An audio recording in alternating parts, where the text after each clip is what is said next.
Hey everyone, it's Ryan1940 here. Today we're going to take a look at the mission called Charlie, and you might remember this from the Charlie's mission that came with the game. I have modded this to take the NTU units from the NTU mod. So we've got some vessels here. Mainly I wanted to show off the USS Rentz. Look at this mighty battle frigate Rentz here. This is the proper way the hulls, the stern looks on the long hull. It's got this kind of step, we call it the poop deck. You've got a hatch down there that goes down between Nixie's, like right here, TACTAS is right here. And it's kind of a TP way, or not a TP way, sorry, an L-shaped P way that goes L this way and then L that way. And then there's like a ladder well that goes down to aft steering. There would be a RAST equipment room somewhere around there. And then this thing is missing the bubble. But I think that was a design choice by Nuclear Stonk, because I think the many ships didn't have it, or it did have it. I'm not sure what the story is. I think if you didn't have a RAST installed, then you wouldn't have that bubble there, because that bubble was basically the control for the RAST. So I think there's too many variants for them to make individual ships and stuff, but certainly if you had the RAST track here, you would definitely see the bubble there, because that is what controls it. There's normally like a flight officer that is a part of the squadron detachment who comes out and he controls, or he or she controls the RAST for the helicopter when it lands. Anyways, this is the brass hull. This is where TACTAS would come out of, and this is the Nixie chocks. Nixie is an awesome space if you're on our tech, because you can throw stuff into the ocean basically, or if you had to go for a whiz or something. And there was no berthing back this way or anything like that, so there was no head. There was a head somewhere on this deck below, kind of around here, but that's supply owned. But interesting enough, they always locked it up so that nobody could use it because they didn't want to clean it. So yeah, you'd have to run all the way forward and go to berthing to use the restroom. So it's easier to just piss out the Nixie chock. It's probably TMI, sorry, but that's how it went. It was also pretty funny. You had to make sure that this is secured really tightly and closed tightly when if the ship did a crash back or something, all that water would shoot at full force into the Nixie room and destroy stuff, so you had to be careful. And of course, if you were pissing out this thing, you had to be careful, because like the ship is positively pressured, so there's airflow going out. So if you open that, there's air blowing out, which is fine, right? If somebody opened the door to Nixie while you were doing this, the pressure would then reverse immediately, and air would then blow into the space. So if you're pissed, it would just go right up back onto you. So you had to be very careful and be quick. All right, let's get back to actually doing this scenario. So this is the Charlie scenario. So there's not multiple Charlies. There's actually just one, because this is way harder with the NTU and packed or pelt mod. So we're going to have to be pretty careful. In fact, we're going way too fast. I want to slow down everybody. Let's get our radars going. Actually, yeah, let's get our radars going.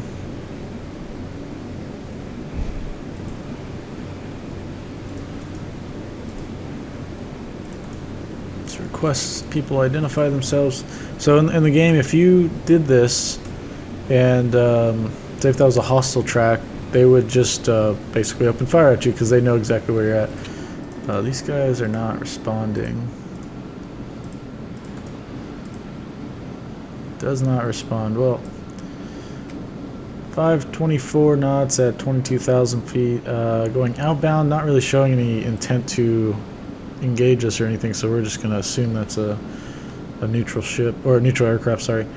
Now we got to make some decisions here. We got Patterson, so we're going to go ahead and drop our towed decoy, and then lower our towed array. Go ahead and deploy that below the layer. So our layer is at 332 feet over here, 317 feet over here. Same thing with the Rentz. We'll deploy our towed decoy. Now this is so cool, because check this out. Now when you deploy the towed array, let's put it above the layer. This is how it should look. This is perfect. I love this. Oh man, that just looks so good. You have no idea. Okay. For the formation, let's go ahead and navigate. Let's change our speed to 1/3. So this guy doesn't have a tail, doesn't have towed decoys or anything, so they're kind of like the flagship, but they are like a sitting duck. Now we can go active with the sonar, the hull mounted sonar, but the enemy we're going against, this is a modernized Charlie. The year is, I think, 94 in this scenario. So it's I think the one Charlie that they had super upgraded as like a test bed, and it's got torpedoes that go like 30 nautical miles. So you don't want to be identified by the submarine, and one of the quick ways of doing that is if you're banging away on active. Of course, I use active sonar in some of the scenarios I do, but I only do that when I have a general idea of what the threat is and what the environment is. This environment isn't that great, but at the same time, that submarine is probably going to see us if we fire away on active, and it'll be quick about shooting a torpedo at us. So we're going to have to do it a different way. We're going to try and detect it passively with the tails, and then I'm also going to go take up the flight deck window here from this guy, and we'll launch a helicopter out, and we'll kind of just drop some buoys out ahead of us, see what our path is. So this guy's got the ASW loadout, that's good. So Rentz, I think, should have a very different helicopter. Yep.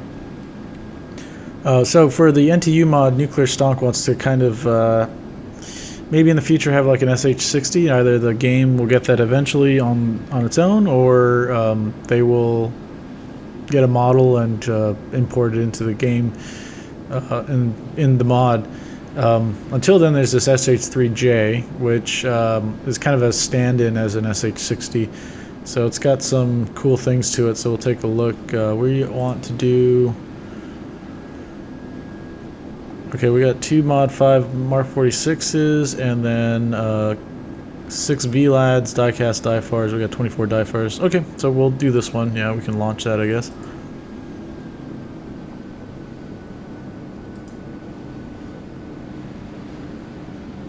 Alright.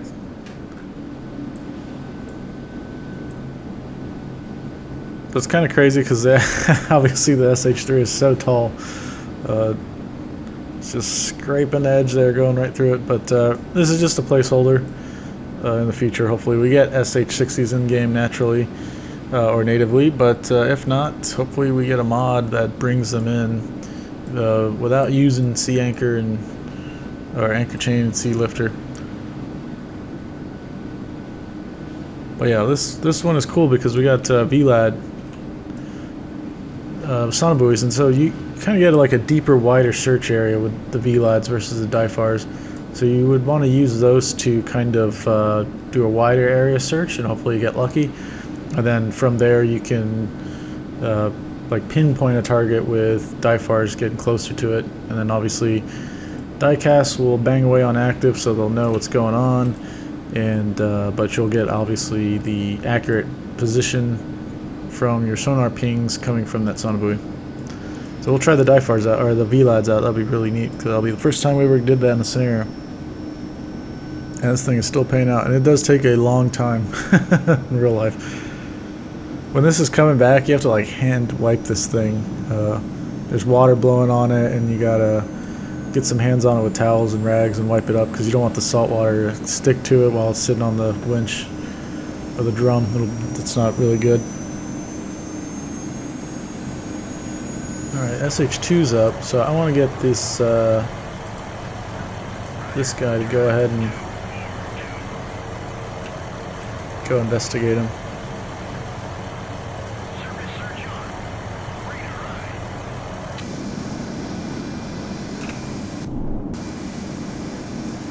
Oh man, that is so good looking. Look at that.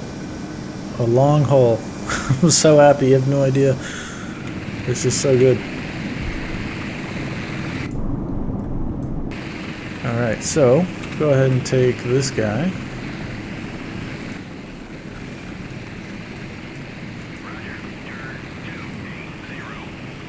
Alright, so our datum is kind of close. We're going to work from the edge of that into the datum and through the datum.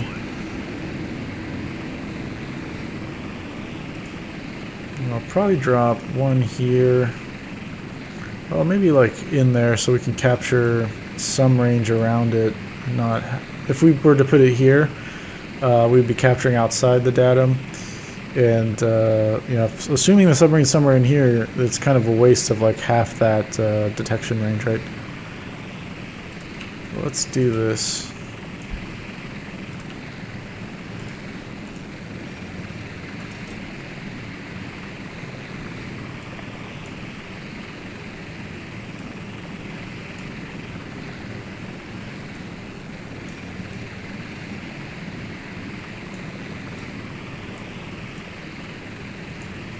That's probably better for the coverage of the area. Alright, and then I don't remember if this is supposed to have a radar. Okay, it does have a radar, alright.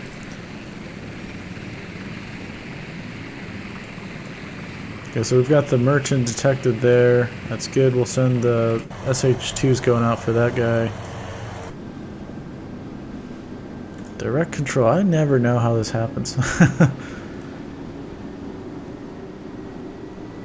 Oh, you know what I want to do?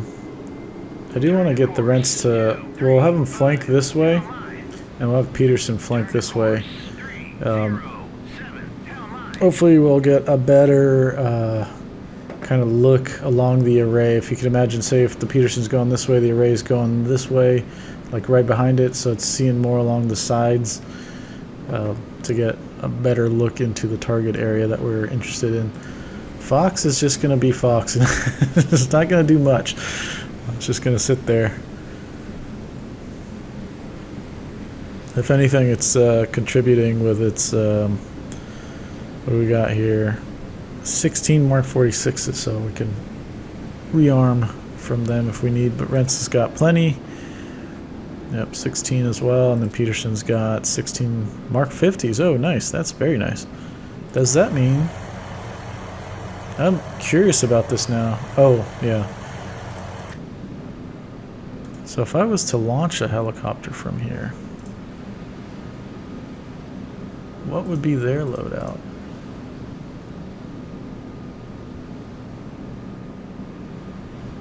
Interesting. Yep. Okay, so yeah, if they picked the ASW killer, they'll have the Mark 50 torpedoes. What I thought was interesting is that it says there's Mark 46 loadouts, right, for ASW, so there's 2 on this loadout, but there's none in stock here, so I don't know how that would work, because you'd pull it from the torpedo mag, so if there's none there, then yeah, I don't know. Alright, that is a neutral C, cool. So these guys just got die-fars and die-casts and a laser designator. We will probably drop.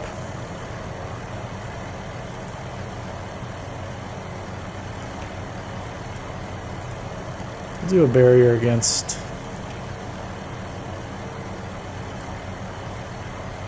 Let's draw. We're going to need a 5 nautical mile circle.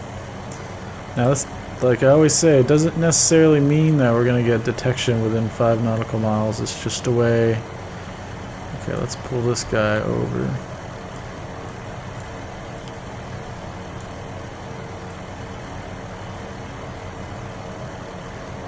Okay, I think that's good enough. Alright, we can save this, I guess, put it off to the side. Yeah, I just use 5 nautical miles because it's a trade-off between full coverage of, like, if I spam this with a bunch of die-fars, I'm most likely going to get the contact when he trips through it.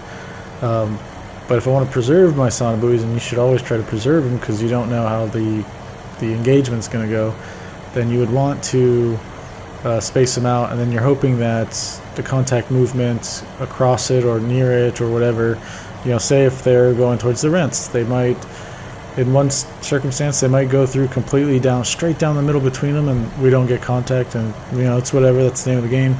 Or if he's going to close the Rentz, then he might go this way and go right past that buoy and we get detection. So it's a trade-off, and I think 5 nautical miles is an acceptable trade-off.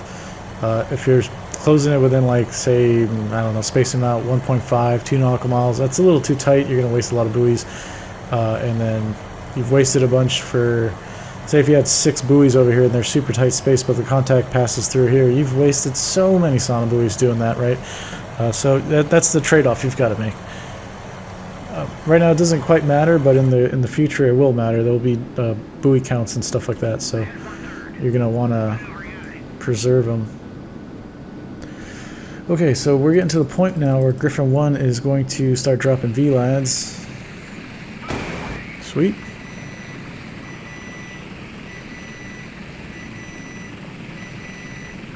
It was like perfect timing. That was my rice cooker in the background. I don't know if you guys heard that.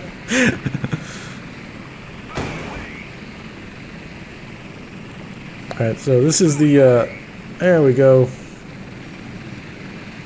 Look at that. Hold on. Alright, so now we can break up everybody here. And I'm guessing a VLAD was detecting this guy initially. Oh, it's the DIFAR. That's amazing range. 12 nautical miles, 12.5 nautical miles on this DIFAR. And you can see why I always tell you guys, check the contact speed, what they're doing, to get the context of how you got detection. And this lets us know at 20 knots, I'm going to get the guy at 12.5 nautical miles on a DIFAR. And I didn't get him on the VLAD. Yeah, this guy is 14.6 nautical miles, but I think it's because of the sonar buoy depth. So he's at 390. Let's see what the closest. 404. So he's probably within the layer. Of course, it varies depending on where you're at. So it might be on. He could be on either side of the layer, but we're just going to assume he's near the bottom of the surface layer. All right. So I don't want to drop or VLAD anymore because we've got a small count of them, so we've got 4 available left. We got a bunch of DIFAR, so we're going to use that to take a look at him. He's at some point going to get slower. We'll have this guy on standby, and then we also need to kind of draw out our danger here. So I think with the Charlies, let's take a look at the reference. Submarines, attack submarines. Nope, not in the attack ones. Okay, so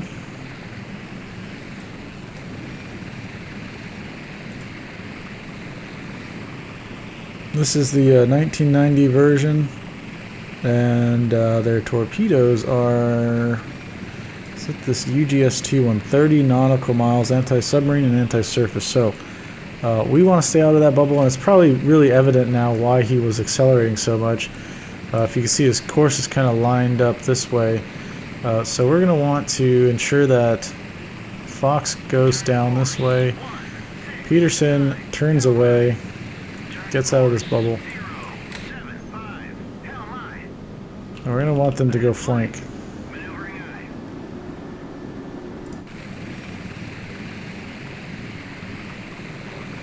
Alright, this is good. Yeah, I don't know, it could be possible that he's fired at Peterson already. This is an oval of uncertainty, so we don't really quite know where he's at exactly. In fact, depending on how far this shifts, Fox could be at risk as well, so we're going to speed them up to get the heck out of there.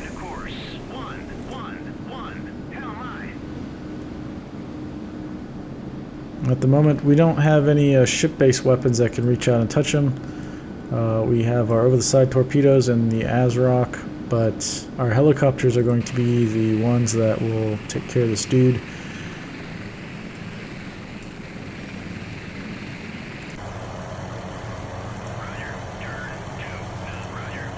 Alright, just as an insurance policy, I'm going to drop a DIFAR kind of like right here. That'll be the line. I imagine he would, if he was going to shoot, or if he did shoot, probably pass that way. There's a little merchant down there. Yeah, so this mission I modded for the NTU mod. Now it's actually incorporated in the NTU mod. If you look at when you go to your mission scenario thing with the folders with all the missions in them, there'll be one called NTU Anthology, and there's actually a couple in there that I modified from the default missions, just ported them over with NTU units, so you can go ahead and jump into them and quickly try them out and see how different it is compared to using the default units and the default time frames. A lot of these missions have been modded to be set in kind of the 90s, so you get to have more advanced sensors and weapon systems. Alright, so we lost contact. It's 20 knots, gone 390. There we go, picked him up again.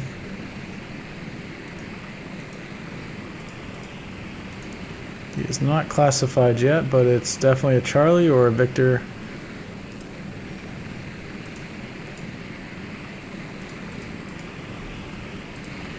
Alright, let's see if we can actually...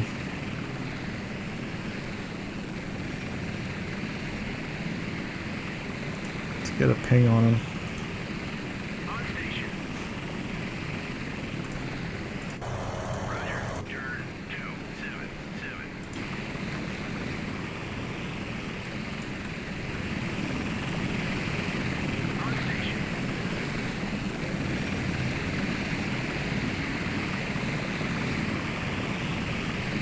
I wonder if we'll get to see him. Probably not. It's probably pretty deep.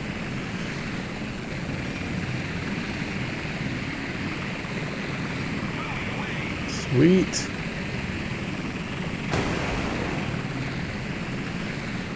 Okay, active return, semi-small. 20 knots still. 390 as the depth. I think that's enough for us to fire at it. We know that it's a hostile submarine. We've got... it's either going to be a Charlie or a Virginia, or not Virginia, a Charlie or a Victor, and we know from the mission intelligence at the beginning that it's going to be a Charlie. So we're pretty sure we're shooting at the right thing here. Just got to keep this guy safe, stay the heck out of that bubble.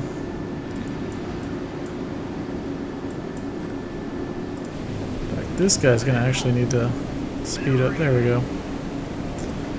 So we have the speed advantage. Ooh, we lost contact. That's not good. He's dropping off in speed. See if we can get a shot on him here.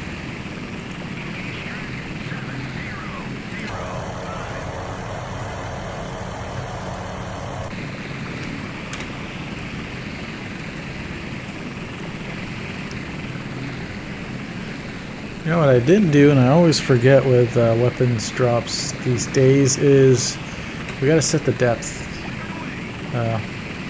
So what's the default here? If we right click, search depth.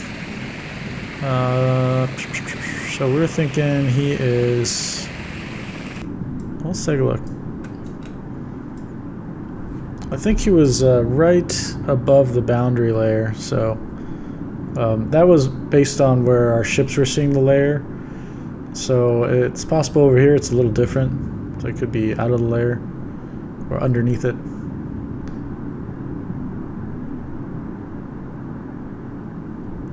What is this guy doing? Oh, is this a spiral? Yeah, okay.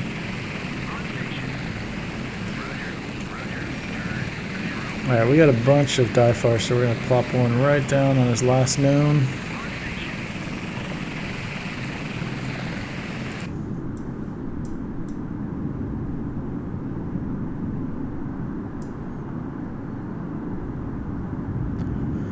Alright, that torpedo is... oh, there's the active return. Okay, pretty far off now.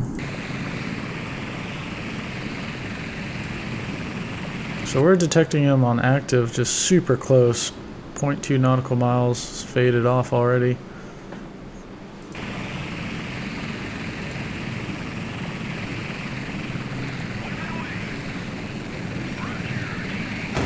No, do not RTB. I hate that they do that.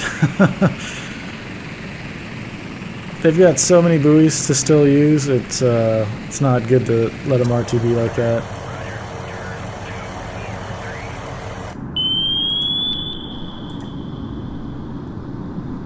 Alright, this guy's chucking out noisemakers now.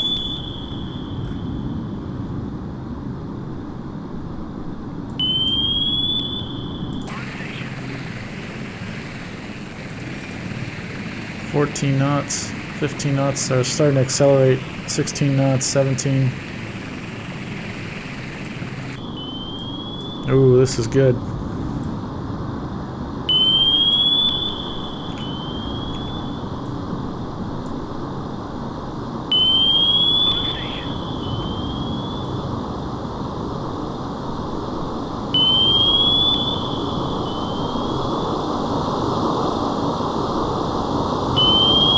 Going past some of those noisemakers.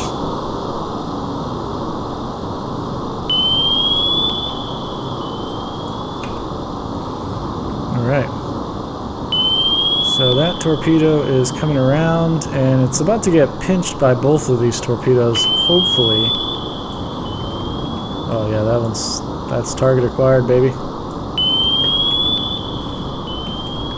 That's not gonna be a good day. Well, good day for us. Not so good for them. Alright. Wow, that was a kill, I think. The way it paused like that. We got a secondary explosion over there. What was that? Just,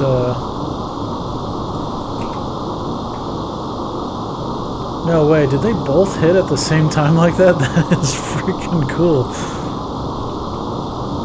Yeah, you could kind of see the trail there. That was like amazing, perfect timing there.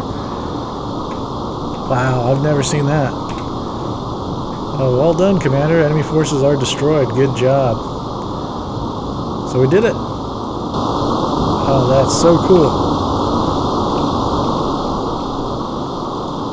Alright, decisive victory.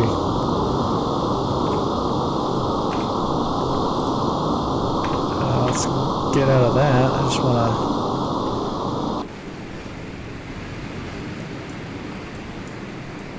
go take it up here. So yeah, that was the Charlie mission, and it is a part of the NTU anthology. It's a port over from the Charlie's mission that comes with the game. But if you get the NTU mod, you'll be able to try it out. You'll get to use the long hull Perry. You get to try the helicopter changes and that kind of stuff. And hopefully you can be successful. The mission is going to spawn that Charlie randomly near that datum. So you can just try your hand at attacking it to see what method works best and how to keep all your ships alive. If you try this scenario and you bang away on active, like guaranteed you're going to have a hard time. So you can try it and kind of see how it goes, but I don't recommend it. Yeah, this is the NTU mod by Nuclear Stonk. Freaking awesome long hull Perry. I'm so happy to see that. Just incredibly happy. I've waited a long time, over a year now, to see this in game actually. So it's cool that we have it in mod form. So yes, give it a go. If you have any questions or comments, leave them down below and I'll get to them as soon as possible. We'll see you in the next one. Bye!